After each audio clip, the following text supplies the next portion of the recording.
अस्सलाम वालेकुम मेरी प्यारी सी यूट्यूब फैमिली, कैसे हैं आप सब। उम्मीद है आप सब ठीक होंगे, खुश होंगे और मज़े में होंगे। जी बिल्कुल, मैं भी बिल्कुल ठीक हूँ। तो जी बात हो जाए आज के थंबनेल की, तो बिल्कुल मैं ना नोश जो किचन रूटीन है उनको फॉलो करने की पूरी कोशिश करती हूँ, बिकॉज़ मैं उनसे इंस्पायर्ड हूँ और मैंने उनसे इंस्पायर होकर ही व्लॉगिंग शुरू की है। नो डाउट कि मैं ना एक गांव में रहती हूँ, उनकी जो लाइफ है वो फॉलो करना मेरे लिए मुश्किल है, लेकिन मैं कोशिश ज़रूर करती हूँ और जॉइंट फैमिली सिस्टम में रह के कोशिश करती हूँ। अगर आप कोशिश करें ना तो कुछ भी हो सकता है। देखें, बच्चों को जैसे मैं पहले बच्चों के साथ कभी कभी हार्ड हो जाती थी, रूड हो जाती थी, लेकिन जब से मैंने नोश को फॉलो करना शुरू किया है, जितनी मर्ज़ी मैं मतलब मुश्किल में हूँ या गुस्से में हूँ, मैं कोशिश करती हूँ बच्चों के साथ आराम से बात करूँ, उनको प्यार से हैंडल करूँ।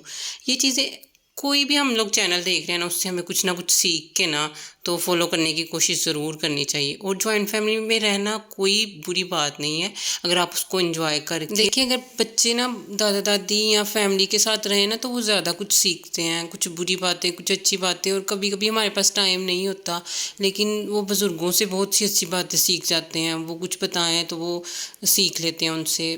तो इसलिए अगर थोड़ा सा मुश्किल होता है जॉइंट फैमिली सिस्टम में रहना, लेकिन यह है कि अगर आप लोग सब कुछ लेके और अच्छे से चलें तो बिल्कुल इजी है और हर तरह से इंसान अपनी लाइफ भी इंजॉय कर सकता है। मैं रहती हूँ जॉइंट फैमिली सिस्टम में, मैं अपने हस्बैंड के बगैर रहती हूँ because he is in army, लेकिन फिर भी मैं अच्छे से चल रही हूँ और मैं कोशिश करती हूँ कि मैं अपने बच्चों की तरबियत अच्छे से करूँ। और कुछ बातें जो है वो अगर हम किसी से सीख लेते हैं तो वो बताने में शर्मिंदगी नहीं होनी चाहिए। और मुझे कोई शर्मिंदगी नहीं है कि मैं नौश किचन रूटीन जो व्लॉगर हैं उनके साथ, उनसे मैं इंस्पायर्ड हूँ और मैं उनसे बहुत कुछ सीखती हूँ। मैंने अपनी लाइफ में जितना भी मैं ग्रूम हुई हूँ, मुझे लगता है कि मैंने उनसे सीखा है। और मुझे कुकिंग बिल्कुल नहीं आती थी शादी के वक्त, शादी के बाद मैंने जाके सीखी है, वो भी अपने बच्चों के प्यार के लिए, अपने हस्बैंड के प्यार के लिए और ये चैनल्स देख देख के। तो इसमें मुझे कोई शर्मिंदगी नहीं है। और वो भी जो कुछ हमें सिखा रही हैं, जो कुछ हमें दिखा रही हैं, हमें उनसे इंस्पायर्ड होना चाहिए, ना कि हमें बातें करनी चाहिए कि आप हमें क्यों दिखा रही हैं। बहुत अच्छी लेडी हैं और मेरे ख्याल में जो जो भी उनका फॉलो करते हैं उनको पता ही होगा। और ये मैं आपको दिखा रही थी, मैं अपनी दादी माँ के गाँव में आई हुई थी। वहाँ पे मैं आपको चावल की फसल दिखा रही थी जो कि बस 10 दिन तक पक जाएगी। और ये मेरी कज़न्स कह रही थी मशरूम्स हैं, लेकिन मुझे कोई आइडिया नहीं था। तो आप लोग बताइएगा ये वाकई मशरूम्स हैं या कुछ और है। तो वो मैं आप लोगों को दिखा रही थी। और ये ना मेरी कज़न कहती थी ये पौधा झाड़ू का, इससे झाड़ू बनते हैं। बिकॉज़ मुझे इतना आइडिया नहीं है, मैं ज़्यादा जाती नहीं हूँ खेतों में। तो फिर वो दादी माँ के गाँव के ना घर के बिल्कुल करीब ही खेत है, मतलब सारे मेरे दादा अबू के लाइन में लगे हुए हैं क्योंकि उनकी काफ़ी ज़्यादा ज़मीन है। तो यहाँ पे फिर हम लोग इंजॉय करने आए हुए थे। ये देखिए हुसैन भी इतना इंजॉय कर रहा था ना। बकरियाँ थी मेरे चाचू की ना, तो वो उन्होंने क्योंकि जानवर वगैरह भी रखे हुए हैं ना, तो वो हुसैन उनके साथ खेल रहा था। बहुत मज़ा आया था। ये जो आप दरख्त देख रहे हैं ना, यहाँ पे हम लोग छोटे होते बहुत ज़्यादा आते थे। यहाँ पे एक छोटा सा घर बनाया हुआ था उन्होंने, ट्यूबवेल का वो जो लगा हुआ है ना, तो यहाँ पे हम लोग बहुत ज़्यादा खेलते। जब ये काम वगैरह के दिन होते हैं ना, यहाँ पे चारपाइयाँ वगैरह बिछाते हैं, वो जो आगे दरख्त है ना, मैं आपको दिखाती हूँ। यहाँ पे बैठ के फिर वो खाना वगैरह भी खाते हैं दोपहर में। इतना मज़ा आता है ना, इतनी रौनक होती है खेतों में जब काम के दिन होते हैं ना। कभी आगे जब आएंगे ना दिन तो मैं इंशाल्लाह आपको ज़रूर दिखाऊंगी। ये देखें यहाँ पे इतनी घनी छाँव, ये कीकर का और शहतूत का दरख्त है। और एक पता नहीं कौन सा, मुझे नहीं पता। और यहाँ पे चारपाइयाँ बिछा के सारे बैठते हैं खाना, और चटाई बिछा के यहाँ पे चारपाइयाँ बिछा के ना, तो बहुत ही मज़ा आता है। ये मैं दिखा रही थी आप लोगों को। ये देखिए चावल की फसल जो है ना बिल्कुल पकने वाली है बस 10-15 दिनों में। कुछ जो है ना वो जो अच्छे वाले चावल हैं वो भी थोड़ी देर लगेगी, 1 माह तकरीबन। और जो थोड़े मतलब हल्के हैं, मुझे अब उनके नाम भी नहीं आते, वो कुछ पक गए हैं। और ये देखें ये शहतूत का दरख्त है और इसकी छाँव इतनी अच्छी है ना। और ये देखे साथ ही फसलें हैं। और वो जो पीछे घर नज़र आए ना, वहाँ से हम लोग आए हैं। वो देखे कितनी दूर से चल चल के हम लोग, ये सारी ज़मीन जो है ना मेरे दादा अबू की यहाँ तक, उससे आगे जो है मेरे दादा अबू की भाई हैं उनकी शुरू हो जाती है, वो भी काफ़ी आगे तक है। माशाल्लाह उनकी काफ़ी ज़्यादा ज़मीन है। तो ये देखें यहाँ पे देखे, फिर दोबारा हम आगे जाने लगे थे तो हुसैन खेल रहे हैं। मेरी कज़न्स ना इसको मेरे पास आने ही नहीं देती। मैं 2 दिन रह के आई हूँ, लेकिन उन्होंने इसको इतना मतलब खुद ही संभालती हैं, उठाए रखती हैं, माशाल्लाह इतना प्यार करती हैं। और ये भी उनके साथ बहुत खुश रहता है। और मुहिम मीरब भी आए थे, लेकिन वो मेरे छोटे कज़न के साथ खेल रहे थे।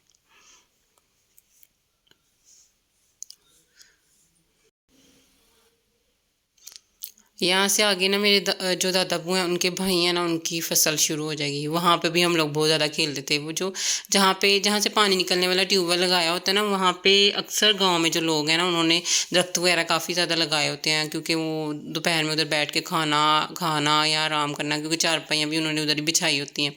यहाँ पे आम का दरख्त है, लेकिन यहाँ पे पहले ना केले का दरख्त भी लगा हुआ होता था जब हम छोटे होते थे ना।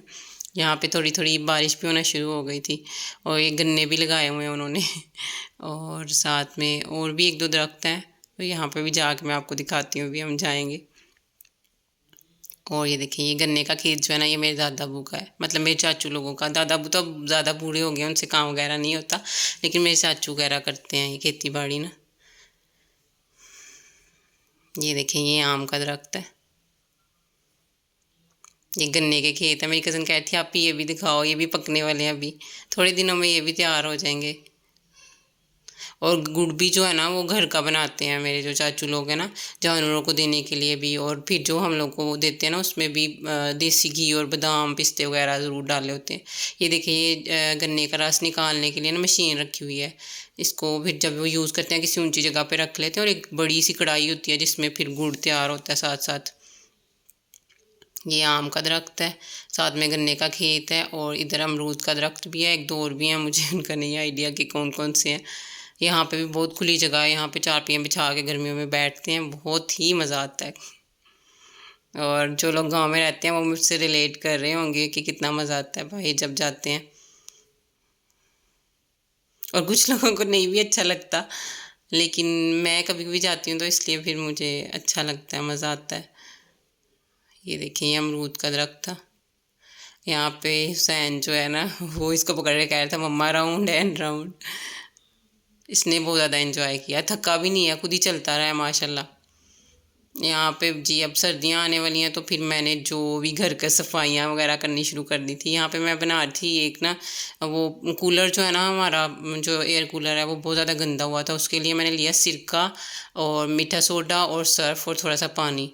तो इसको फिर हम यूज़ करके तो साफ़ करेंगे। देखिए कितनी बुरी हालत हुई है। मैंने घर की सफाइयाँ वगैरह शुरू की हुई थी, मैंने कहा अच्छे से सफाई कर लें, ताकि सर्दियों के आने से पहले पहले ना घर अच्छा सा साफ़ सुथरा हो, तो प्यारा लगता है और मज़ा भी आता है।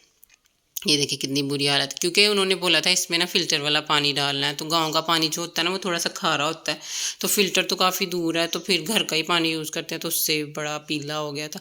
ये देखिए, उससे कितने मैंने 15 से 20 मिनट लगा के रखा है वो जो लिक्विड मैंने बनाया था।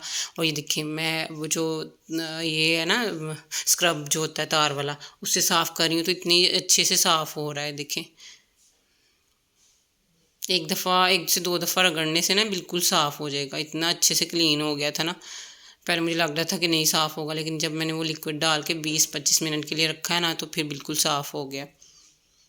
और अच्छे से सफाइयाँ वगैरह अगर हो जाए ना मौसम की चेंज होते ही, तो फिर ज़रा सुकून आ जाता है, क्योंकि सर्दियों में फिर चीज़ें बरसात के मौसम के बाद ना हर चीज़ गीली गीली और पता नहीं कैसी लगती है। गांव में तो ज़्यादा ही कुछ ना, तो इसलिए फिर मैंने हर जैसे गद्दा बिस्तरे उनको धूप वगैरह भी लगवाई, और सारी जो चीज़ें जैसे पंखे वगैरह कूलर वगैरह नए यूज़ में आने थे ना, अभी छत वाले तो आ रहे हैं, लेकिन ये फर्श वाला पंखा और ये कूलर वगैरह तो अब यूज़ करना बंद कर दिया ना, तो फिर मैंने इनको अच्छे से धो के तो इनको कवर करके रख दिया था। उसके बाद भी मैंने कहा रज़ाइयाँ वगैरह निकाल के उनको भी धूप वगैरह लगवानी है, तो पहले ये जो काम है ना, ये अच्छे से हम लोग ख़त्म कर लें।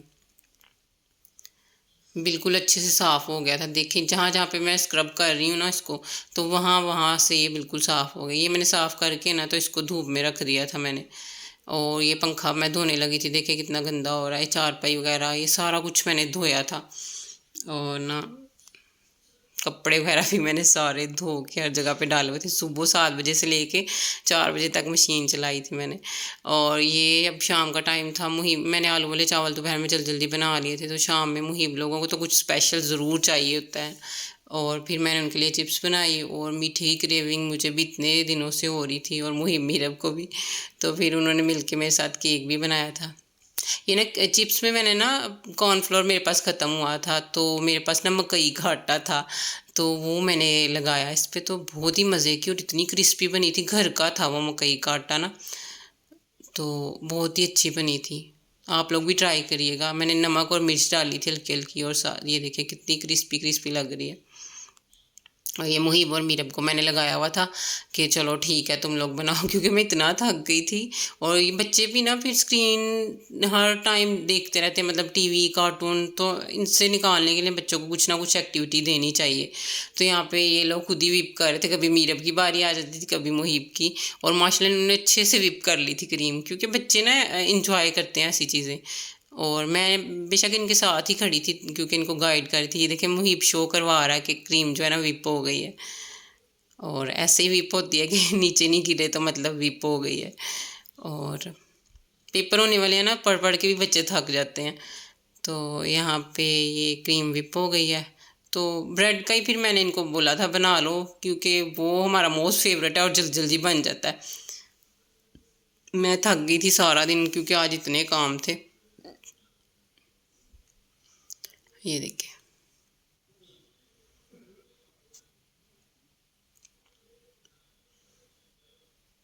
बच्चे ना इंजॉय करते हैं, और ना मज़ा आता है। फिर मुझे भी मज़ा आता है इनके साथ ना ऐसे टाइम स्पेंड करने में। और फिर बच्चों को हम लोग टाइम, जब हर टाइम डांट डांट के हम लोग बच्चों के साथ टाइम स्पेंड करना चाहते हैं, तो वो तो फिर उनको मज़ा नहीं ना आएगा। बच्चों को अपने साथ एंगेज करने के लिए ना उनकी मर्ज़ी के काम करने पड़ते हैं कभी कभी इंसान को। लेकिन यह है कि उनकी मर्ज़ी के काम करें, लेकिन बात अपनी मनवाएं प्यार से, तो इंशाल्लाह ज़रूर मान जाते हैं बच्चे। मैं तो यही तरीका यूज़ करती हूँ। और प्यार से जो बच्चे बात समझते हैं ना, वो गुस्से से कभी भी नहीं समझते। और ये देखिए जी हमारा केक बन के रेडी हो गया है। बच्चों ने बनाया भी मज़े से था और खाया भी खुश हो के और मज़े से था। यही छोटी छोटी चीज़ें हैं जो बच्चों को खुश कर देती हैं। और फिर अगर बच्चे खुश हों तो माँ बाप तो वैसे ही खुश हो जाते हैं। तो उम्मीद है आपको मेरा व्लॉग अच्छा लगा होगा, मेरा ओपिनियन अच्छा लगा होगा। तो मेरी वीडियो को ज़रूर देखें, लाइक करें, शेयर करें और सब्सक्राइब करें, ताकि मैं भी मोटिवेट हूँ और मेरा चैनल भी अच्छे से जल्दी जल्दी ग्रो करे और मोनेटाइज हो जाए। और अगर आपको मेरे बच्चे और मेरी वीडियो अच्छी लगी है तो ज़रूर ज़रूर लाइक कीजिएगा। और यहाँ पे मैं बच्चों को दे रही थी। और सब्सक्राइब भी करिएगा मेरे चैनल को, मैं हमेशा भूल जाती हूँ। ये देखिए केक कितना अच्छा मेरे बच्चों ने तैयार किया है। और यहाँ पे ये लोग खा रहे हैं। बच्चों को अच्छे अच्छे बर्तनों में खाना दें ताकि वो अच्छे से खाएं और अच्छे अच्छे से रहें, प्यार से रहें। मुझे लगता है हर माँ बाप की ख्वाहिश होती है कि उनके बच्चे जो है ना वो अच्छे से बोलें, अच्छे से रहें। तो अगर आप उनके साथ अच्छे से रहेंगे तो बच्चे भी अच्छे से रहेंगे और खुश रहेंगे। अगर बच्चे खुश रहेंगे तो माँ बाप भी खुश रहेंगे। और जी यहाँ पे मेरे बच्चे तो बहुत ज़्यादा खुश थे और माशाल्लाह उन्होंने अच्छे से खाया था। और आप भी अच्छी अच्छी चीज़ें बना के बच्चों को खिलाएं। और जॉइंट फैमिली सिस्टम में रहें या अलहदा रहें, लेकिन खुश रहें।